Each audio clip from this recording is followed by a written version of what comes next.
Man, we will go and look for that one sheep and find it and bring it back home.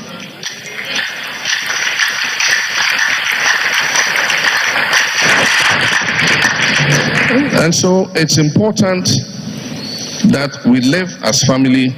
and as fathers. It is our responsibility as the leaders of the house and the shepherd of the flock to look for that one sheep that is missing. Kane mampani John Dramane Mahamana yetene nkai abusua ye kwayanim na yeda so aginemu ewo NDC amanyoko no ensemu na de wone yewura mampani dada John Dramane Mahama eko eyanwumasuamu obenfo na na gen opoku agiman wakopiemu ewo etifido mantamu wa amene edo adahanu ni die wone ye maame no madwadifo papa no ne ade ohia ewo wa amansem pi ana odi ato nanimu ya maame edi atodwa ya wo kyerkyeremu se ebraso se ewo so hwe na wosesa wonsa nyame ya atomo a aka be sabosominum na nyame ya atomo ye kwakoto oba no na wo nto oba no mfama obi a obetimi aboa wo mo na wasesa onhyebremu. We created all the we expanded this market and the market is for women and you know it. So we want you to begin by saying that NDC we expanded this market. What more will we do? I'm here listening to them when they say they don't buy the prices have gone high and so on. What has caused that? Where the economic inside the power? What has happened? We created all the we expanded this market and the market is for women and you know it. So we want you to begin by saying that NDC we expanded this market. What more will we do? I'm here listening to them when they na ya maame enwumasuamu obenfo na na je no poku agima ya oye Frank Ekurafo abedi ekyedema kane mampani John Dramane Mahama chi ya yedemo call wa no afi yanko boko nsoi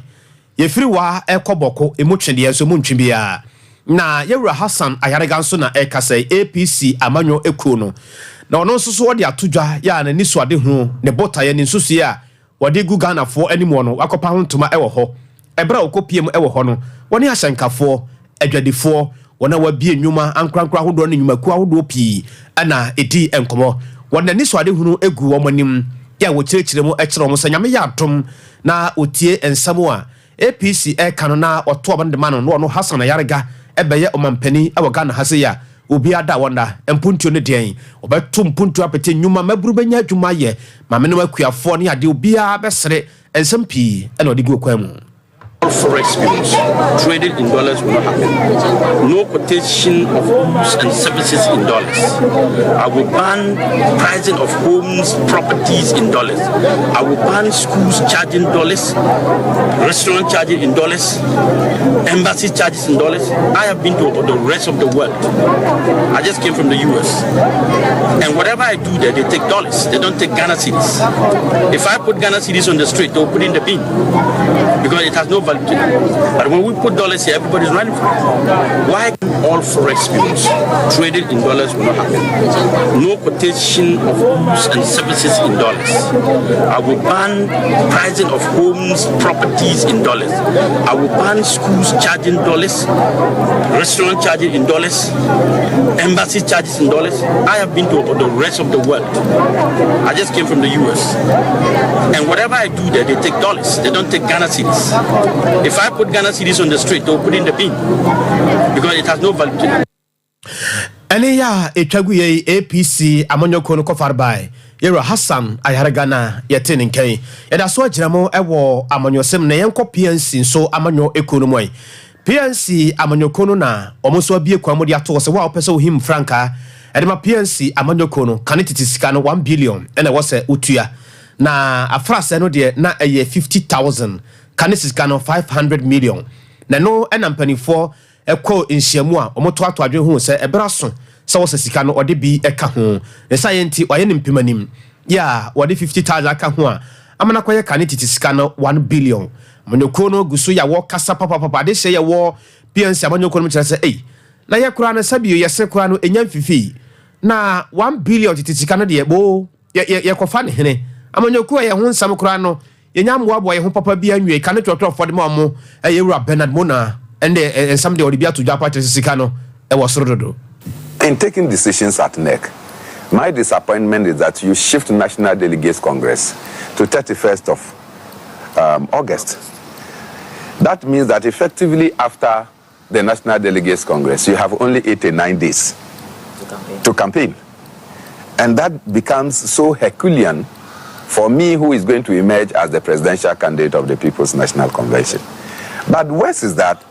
our party, which is a party for ordinary people that are filled with ideas, have decided that we will go the way of the parties that have been stealing and pegging filing fees at an astronomical charge. Look, over the years, it is not filing fees that we have used to organize party internal elections. In taking decisions at NEC, my disappointment is that you shift National Delegates Congress to 31st of August. That means that effectively after the National Delegates Congress, you have only 89 days to campaign. And that becomes so Herculean for me, who is going to emerge as the presidential candidate of the People's National Convention. But worse is that our party, which is a party for ordinary people that are filled with ideas, have decided that we will go the way of the parties that have been stealing and pegging filing fees at an astronomical charge. Look. Ene ya etwagu ye kane trotro for edema PNC amonyo kono yera Bernard Mona ena yetene kane no achi Samson Aringo beto no so gusu ya wakasa ne nsemo a wode ma yeni. We cannot afford 100,000 to pay the filing fee when I'm returning the form. But the point here is, already Ghana here, we are talking about using monocracy to kill potential and people who really come to help this country. Because if you are not able to afford, then of course, whatever knowledge and wisdom that you have or good intention that you have for this country, you are being denied. And I don't think our democracy needs such a thing. Even the majority people cannot afford 100,000 to pay the filing fee when I'm returning the form. But the point here is, already Ghana here, we are talking about using monocracy to kill potential and people who really come to help this country. Because if you are not able to afford, then of course, whatever knowledge and wisdom that you have or good intention that you have for this country, you are being denied. And I don't think our democracy.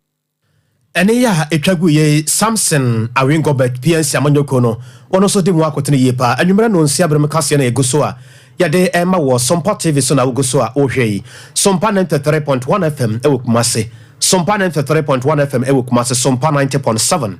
Sompa 90.7 ewo Bono na Poye FM Sompa 98.9 Sompa 98.9 ewo Sunyane ahafo na afenso mpotabo nyina nso edamo nyina mo ase anwumre ahode ekita ye no yenya de free mizo 5G de yafra na afenso de yemfra ye ewo ho ba bia ya wo hye bia ya wo hwe na ase bia wo tie me no bomode ma wonsa enka bi wo frɛ ahoma no a wo se mpacho mepesei mepedodo sei mepede yafra ndodo sei mempede yafra wo kyerɛkyerɛ mu a Dr. Silas ebeje wo so for all your programs dwumade bia wo die bia no ma wonsa nka mizo ene 5G ni bi na beti wanim ewo dwumade no ase mo a mo ya ye fro nyame ya to mo a mo beto akoda de mo be ye de dwumade bi a wo die na be hia ni padom wase no eye mizo 5G de afra na afesonia yemfra ya sampetia 0246 270 221 0246 270 221 eya ema wo remfi da bia no me ka kire wo se yare ba ko a eha ni padwen pa no eye koko ayamtim sisi yade ne ade na tewo so a wanhwe baka se bia obi kura atowadu emo mka akoma to yam tore herbal center de duro badwa so a ye friend koko master abusuade wo mu ne se wode no koko na fifire hene wedie no mu obi wa ho da obekwan na so mu saa ne nyina no eyade a nyame ya adona won saka duro bia saa wo hawo nyina no eto atimi atwa obi wo se misisi yade na eha me nyina no ebeje wodi efre mu ebra won saka for herbal center na duro friend koko master no bi na ye adwuma nyina ede abusuade wo mu ne se yede no mu a obetimi akọ adwuma yede no mu a obetimi afoka akọ bia ya wo pese wokọ nyame ya atom na wokọ adwuma no ba fia na afenso obe download bibia ya wo pese wo download the good wc num na bibia ayeboko adenti na wo ma ye ni nkomo Mr. Herbal calling na Danny Herbal no achi apedank 0546 107 107 0546 107 107 wachana nya me yadoma ye be ya adwuma ne science me kanfo na me de ama wo se e ma wrem fe se 21st clinic efro yare bia ye tew so yare ne de ahia ni nyina no fabra ne ye hu adwuma wate na de obia nim se agye ho abasobode ya heda adore asuko e wo poburumu ya bawura kwa ye brentium ne de nubra hahama enua hini eye hu adwuma no eye yare ye frɛ no sciatica no yare no mo hwɛ TV no ena da TV no so no kwabena ba bia meti wo hwɛ TV no ena da menchen pe na de wo mo no sɛ yare a ɛsɔ opa achi hɔ sa akoye sɛ wa shetra na ba bia toada no ano no enenam no ɛhɔ no mo pe no wabobet wo so no ɛtɔ hɔ no mo a oti sɛ de wachi kosuade ato sisi achi no wo sɛ mo ba hyehye wo sa be wi achi na sane ba fam etimegye oto na afa wo sere onankokum wanantu be wi achi na sane ba fam wo hwe na eduwa gu fam be si wo na apɔ no so de abusuade efieja ɛyɛ dum yare nka ye bia ka ho bia awode ne na ho atechema ne nyina ye be ya ho adwuma be ma ye mre ɛwɔ mpam o hawde ma ne bia ya hye no so ye de no de ma 21st clinic ɛdan so na mantam dunsia ne nyina ye ho ayɛ adwuma ɛne sɛ ye de nua hini hahama enubra ana ɛyɛ adwuma yɛsa wɔ mfidie badwemba ahuntahunu wɔ hɔnom a yare bia ne hɔ a ɛbɛhinta bra wode wani akyerɛ mu yɛ nkrɔbata bia yɛ ɛbɛ wɔ no ɛyɛ adwuma fi dwoada ekosi ne fiada meme da kra no nyame yɛ atom na wotofa hɔnom a yɛbɛtumi ahwɛ wo bebia no yɛwɔ hɔ a yɛyɛ adwuma 0540 311 311 0540 311 311 21st clinic yɛne sciatica expert na busua yɛtoa so na yakɔ ensamfoforo emu Ghana Airport Company Limited ɛna ɛkasa yi ɔmo kyerɛ sɛ ɔmo ne atwa krata bi so ya adesia ya akodi pa ya eba fie adesia bi ya efiri akwantuo mu eba fie sɛdeɛ ewiem chance watu kwan da enhyɛ ya ɛwɔ ewiem hyɛ gina bia ho no yɛde wobefa mu bra wo fia mo no na eba wo kwa ba bia wobefa ba bia wode wo nneɛma begu ne ahwɛ nneɛma no mu ne ade no na adesia no bi afrase ya wɔyɛ complaints ahodo kyerɛ sɛ ɔmo de nneɛma no gu hɔ no mu a na nneɛma no amanfo abu awura hɔ na wakɔ wia nneɛma no bi ɛyade anya baako nyamienu nyamiensa ɛyade a ɛha adwe yie pɔ maka ho asɛm akyerɛ sɛ wakɔ mfifire osunu ahodo mu na awɔwɔ wo nda na wakɔ bere wo mogya ni anya kakra de behwe fie busuare ade na wode abedu kotoka wiem hyɛ gina bia no na hɔ no obi nso bɛfa kana siche kwa so no akɔ wia nneɛma no de ɛyade sɛ ɛha wia sɛ obi ani hɔ pɛ so wɔbrɛ na obi ɛna edie ne sa yɛ ntin mpanifo nso saka asɛm yi ɔmante antena omodi omani adi akyire pa ya hwehwemu pa ɛde afa ho ya asɛm ɔmo ka ɛkyerɛ sɛ ɔmate abadwako ya mpanifo ɛhwehwemu kyerɛ sɛ nyame yɛ atom na wa yɛbɛbɔ wo sɛ wo na wo no obi de ne nneɛma ɛbɛgu hɔ no mu a na uwura hɔ no wawia nneɛma no ɛne ɛnya adeɛ sɛ ɔmɛtwe ɛde ama wo koraa ne sa yɛ nti ɔmo srɛ ɔhaw nneɛma ne bia ɛde aba wo bia so no ɔmo mfa ɛnkyɛ na ɔmo hyɛ adehyeɛ bɔ sɛ wo fram no ne ba anase bia wo kɔ na wo de nneɛma gu ba bi okotoka wiem hyɛ gina bia hɔ no mu a ɛnya adeɛ sɛ ɛbɛtumi ayira na mpanifo gu so ya ɔde nneɛma egu akwamu na wahyɛ atiefo ne ahwɛfo nyinaa ɛbɔ sɛ mo a sɛbi ɔmanfo de ɔmo nneɛma bɛgu hɔ a mokɔ wie abie no sɛ hwehwɛmu no ɛtodwa na ɛbɔ wo de a ɛne ɛwɔ ankasa na wopɛ wo mogya dodoɔ ɛne ɛde nsuo ɛbɛfrɛ mu ɛde ama wo yɛkɔ nsɛm foforɔ mu tamale central mmarahyɛ badwane yɛwura unisafosene ɛna ɛkasa yi ɛna ɔkyerɛ sɛ wohwɛ Ghana mampani na nado dankwa akufo ato na wohwɛ corruption perception index CPI wohwɛ ɛbaayɛ na wohwɛ sadeɛ wɔkasa de fa corruption kasa sɛ project kanka ne dwenem ho nsɛnsɛm a na ɛfa Ghana ho ne ade na nyame anim ne baabi yɛgyina na busua na yɛnyina yie koraa sɛ wɔ man na ne nyinaa mu no wohwɛ nsɛm ya omudi gu akwan mu ebra omo ye hwehwemu ne Ghana fo ade se bi edi nkomabusabusa Ghana fo adwen efa aban ne kata sese project kanka ne ho dwenem anamontuo ane ade se de nisi abre no de ne nan esi fomo apema kwa animu se enya ade se obetwe ama obi ne wadi o man no sika no se na Ghana fo ewo gidie wa aban ne mu Ghana fo bi nsam wo de tudwa no kyerɛkyerɛ mu se nyame anim ne ahadwen na corruption perception index mpanifo kra kyerɛkyerɛ mu se eba ne sa no ne asɛm na akoye bebre akoye sɛ bible mu asɛm wo kan a wo wie da akoye sɛ brofo nyom tenten wato a ensi ɛda na no na yɛwura inu safo sɛ de atodwa kyerɛ sɛ wo hwɛ Ghana mampani na do danko akufa do di pa no a sɛ kɔba sɛ bia na soafo ne bi yɛ bɔne na kɔba sɛ bia mmara ɛbɛkye no a na wabɛhyɛ o mampani na do danko akufa do akyi untimi encheno ma nye yie eyade se ehadwen. We the people of Ghana are perceiving his government to be very corrupt. Is this nothing wrong with it? And he thinks that we must produce evidence before he will believe us. What about the Afro-Barometer report? Is there no evidence of something fundamentally wrong with his government? That they're saying that in 2000 2017, 6 out of 10, 60% of Ghanaians believe that the government was taking steps to fight corruption, largely influenced by the passage of the laws. Because if you if you establish the office of the special prosecutor and to deal with corruption and corruption-related offenses, and we know in Ghana, most of our corruption is procurement-related. People are entitled to believe that having set up that institution, they'll fight corruption. So they will perceive you to be taking steps to fight corruption. So 60% of Ghanaians believe that Akufo-Addo was on his way to fight corruption. Indeed, when he appointed Matnamidu, I was the first to give him credit for that, because I thought that having appointed somebody from the opposition or with opposition mentality or associated with the opposition, you were serious in fighting corruption. Well, it turned out to be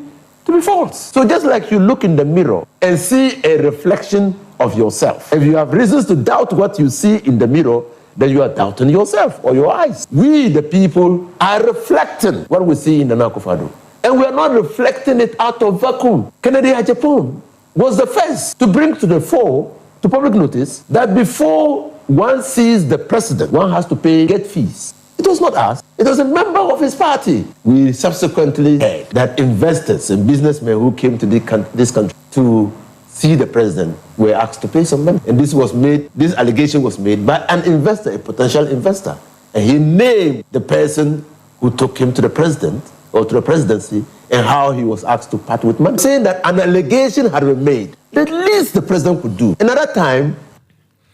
ene ya etwagu ye kane mbarase bedwane de ma de hye ya e watermale central ye rayinu safosene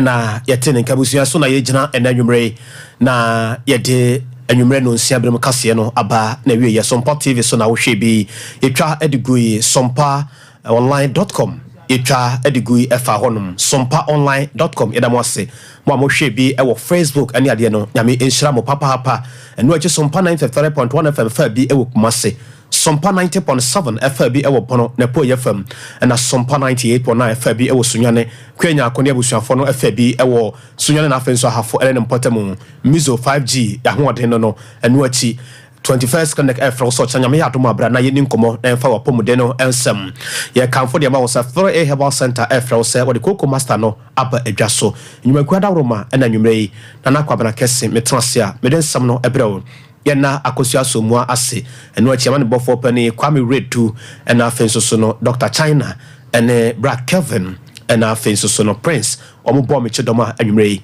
bede kase no ebreo yada wase am wadwodom fo ya atom wo china ida foforo ebesa de ahia mu bi 21st clinic yes sciatica expert sciatica no